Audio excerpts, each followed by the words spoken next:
The Boeing B-29 Superfortress was an American four-engine propeller-driven heavy bomber aircraft, designed by Boeing and flown primarily by the United States during World War II and the Korean War.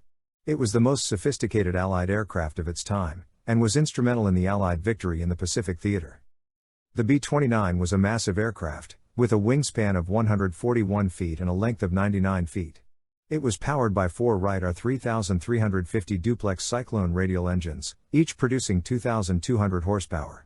This gave the B-29 a top speed of 357 miles per hour and a range of over 3,000 miles. The B-29 was heavily armed, with a crew of 11 men and a maximum payload of 20,000 pounds of bombs. It could carry a variety of bombs, including conventional bombs, incendiary bombs, and atomic bombs. The B-29 was first used in combat in the Pacific Theater in 1944. It quickly proved to be a devastating weapon against the Japanese. The B-29 was used to bomb Japanese cities and industrial centers, and it also played a key role in the mining of Japanese harbors. The B-29 was also used to drop the atomic bombs on Hiroshima and Nagasaki, Japan, which ultimately led to the end of World War II. The B-29 was a truly revolutionary aircraft. It was the first bomber to be able to fly at high altitudes and long distances, and it was the first bomber to be able to carry a large payload of bombs.